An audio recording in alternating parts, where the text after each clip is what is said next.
Hay, magandang umaga sa inyo mga kasawi. Kamusta na po kayong lahat? Naway nasa mabuti kayong kalagayan. At mag-iingat kayo palagi mga kasawi. At syempre ang ating tatalakay ngayong umaga ay request ito sa isa sa mga followers ko mga kasawi. Ma'am, may tanong lang ako ma'am. Ang asawa ko umalis, iniwan ang mga anak ko doon sumama sa isang lalaki. Pero pag tinatanong ko siya ma'am na magdesisyon na sa kung sino ang pipiliin niya, kami ba o ang sa mga anak niya o sa lalaki niya, ayaw niyang magdesisyon. Sinasabihan niya hindi siya makadesisyon ma'am. Bakit po ma'am? Anong ibig sabihin niya? Sagot niya sa akin, salamat. Ayan mga kasawi. So, ang ating sender ay isang lalaki mga kasawi. Ibig sabihin, ang kanyang asawa ay meron itong kalaguyo mga kasawi o tinatawag na kabit mga kasawi.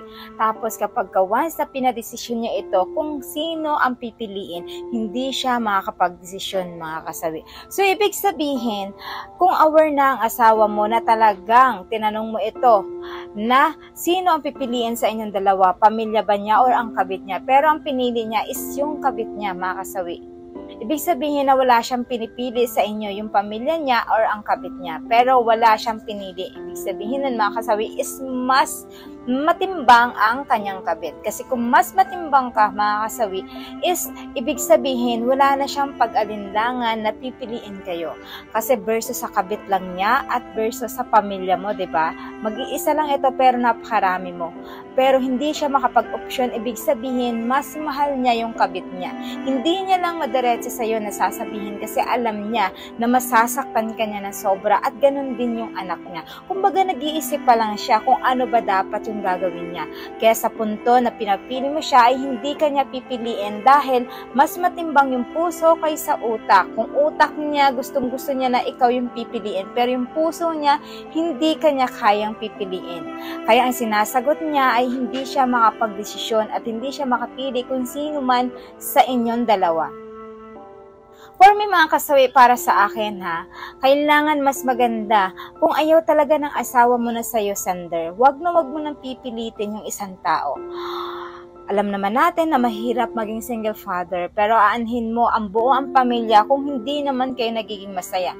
Magkakaroon lang kayo ng away araw-araw kasi nga syempre iniisip mo kung mahal ka ba talaga ng asawa mo at syempre magulo yun dahil ang babae ay manggugulo din sa'yo sa utak mo.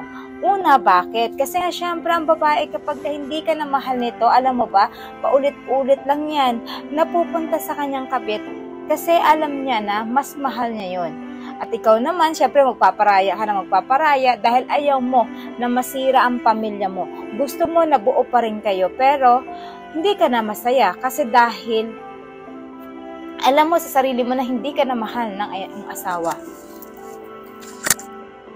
Dahil alam mo sa sarili mo na hindi ka na masaya. So, mas piliin mo ba na buo ang pamilya mo pero nagsasuffer ka, nagsasuffer yung pamilya mo? At higit sa lahat, mag-aaway kayo at mag-aaway, rotation lang yan. Babalik ka sa senaryo na magulo ang buhay mo kasi alam mo sa sarili mo na hindi ka na mahal ng asawa mo.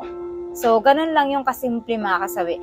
Mas maganda na sige, minsan masakit tanggapin, minsan napakahirap pakawalan yung mga taong minamahal natin. Pero kung eto yung magpapaligaya sa kanila, kahit na meron kang anak, kahit masakit, tatanggapin mo ito ng buong buo at maging maluwag na palayain mo na lang siya kaysa paulit-ulit kang nasasaktan mga kasi mas okay yung gano'n na ikaw yung nagparaya kasi alam mo naman sa sarili mo na hindi ka na niya mahal, hindi mo rin deserve na masaktan ka ng ganyan na sobra-sobra kasi alam mo para sa'yo is dapat deserve mo yung isang babae na mamahalin ka ng buong buo at wala kang kaagaw.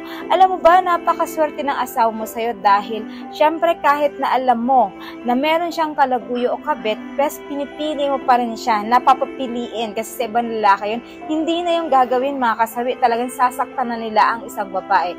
Pero dahil nangingibabaw sa'yo, ang respeto para rin sa kanya at respeto para sa sarili mo, pinapili mo pa rin siya kung sino yung mahal niya sa inyong dalawa. Hands up ako sa'yo kasi bibihira ang mga lalaki na ganito na papiliin pa ang isang babae kahit na ito ay nagluluko na mga kasawi. So yan sender yung aking advice. So naway nabigyan kita ng linaw sa iyong request na ito. Para sa akin, pakawalan mo na yan. Pero syempre, for me lang yun, for suggestion, pero depende pa rin ito. Kasi kahit na ano yung advice ko sa'yo, ikaw pa rin makakapag-decide para sa sarili mo, mga kasawi. At syempre, sa ating mga commenter, pwede kayo mag-comment. Baka may mas higit kayong kaalaman para dito sa ating sender kasi kailangan niya ng advice, mga kasawi. Maraming salamat sa patuloy na pagsuporta niyo sa akin, sa walang sawang pag-share at pagko-comment. Sa mga hindi pa po nakapag-advise, sa mga hindi pa po nakapag-subscribe, mga kasawi, pwede na kayong mag-subscribe, pwede na rin kayo mag-follow para updated kayo sa topic ko araw-araw. Magandang umaga, mga kasawi. Mahal kayo ng inyong advisor. Bye!